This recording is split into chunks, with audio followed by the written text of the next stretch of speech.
Hey, my name is Wendi. Today I'll take you through how gamification in conservation looks like while highlighting the work Internet of Elephants is doing. Let's begin. First of all, Internet of Elephants is a play on words for Internet of Everything.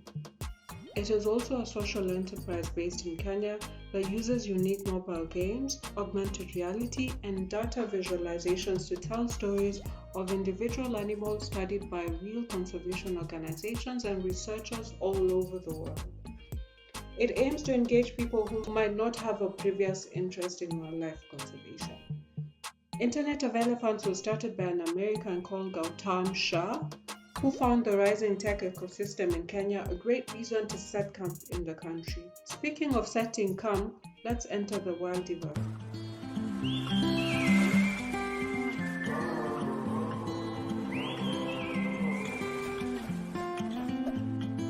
I think that I'm going to hiding somewhere by a gated star.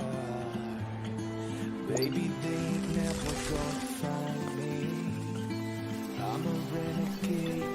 I could be the one who saved you from this heartache. We could be as one and we'll escape. We can run away, we don't gotta stay. I can feel it, it burns inside me. Take away the pain, we can go insane. I can feel it, it burns inside me. We can run away, we don't gotta stay. I can feel it, it burns inside me. Take away the pain, we can go insane. Trust me, I won't let you down. I won't let you down. Yeah, I won't let you down.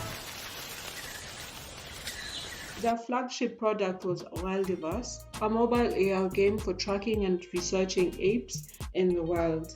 Research shows that 68% of the world's population will be living in cities by 2050.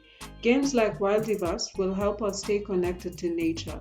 The beauty of Wildeverse is that it enables players to beam far away wild places to their own neighborhood and track real wild animals.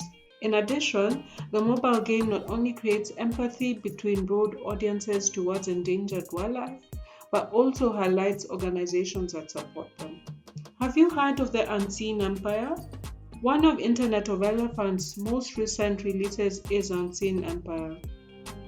It's based on ongoing 10-year-long camera trap study by Professor David MacDonald and his team at the University of Oxford's Wildlife Conservation Research Unit.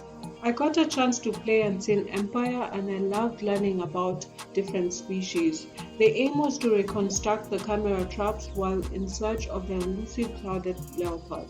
Rather than just read about the study and results, I got to play the role of the researcher. What's even more exciting is that the game is based on true events and it informed me as a player on the biggest camera trapping project ever attempted.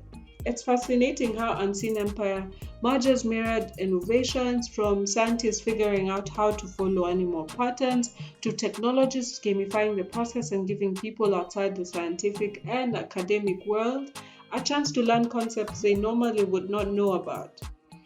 Now let's run wild with Gaia. Gaia is a wild, GPS-tracked mountain lion roaming the Pacific Northwest. Gaia's story is developed by Internet of Elephants based on her real movement data. I know it's interesting, right? The mountains are my home. This is where I come alive. This is where I feel free. But my home is changing. Wild spaces are shrinking, and the ones that are left, I don't feel very wild anymore.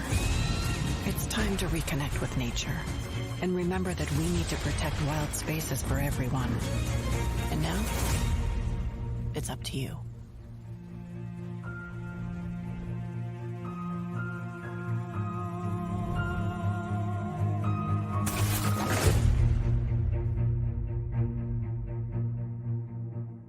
Before I proceed though, don't forget to like, subscribe, and turn on notification to know when the next animated video comes out. So Internet of Elephants partnered with Adidas for this particular project to educate and rally runners around the topics of human impact on wild spaces and environmental protection. Adidas Fantastic launched Run Wild, a global 10-day digital running challenge on the Adidas running app.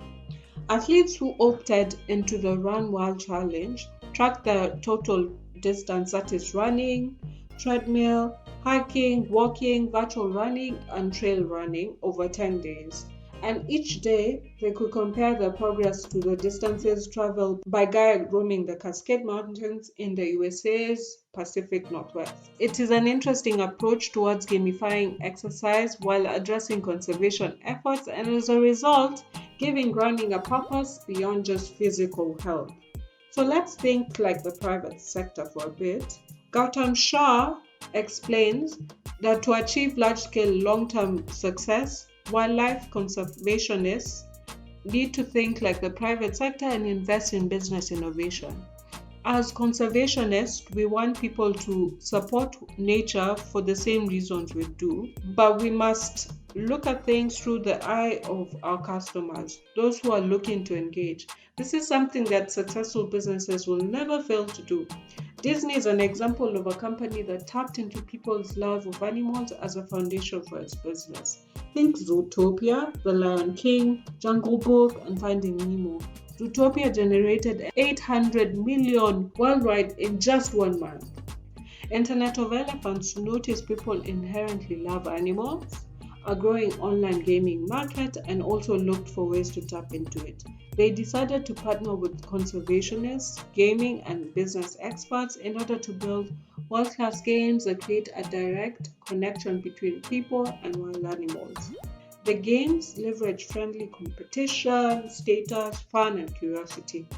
Gautam emphasizes that using games to attract a large audience is not the only alternative to the traditional way of fundraising that relies heavily on donations. He challenges conservation NGOs to allocate funds in experimenting with new value propositions and business models. This leads us to the Gamification for Conservation report. So, Internet of Elephants, alongside PentaQuest and Luke Hoffman Institute, released a report titled Using Gamification for Nature Conservation.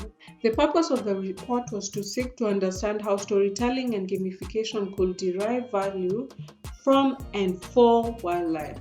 It mapped out current initiatives, theories, and lessons. It also aimed to spark the imagination of people with the same vision to reverse biodiversity loss. Among some of the initiatives highlighted in the report was Playing for the Planet. This is an alliance of 32 studios that collectively reaches more than 1 billion players around the world. It's commendable how during their Green Game Jam, the studios teach their attendees how to incorporate green activations, nudge positive environmental behaviors, and reduce their environmental impact. In addition, the studios lead by example by donating and empowering the players to do the same via direct donation opportunities and in-app purchases.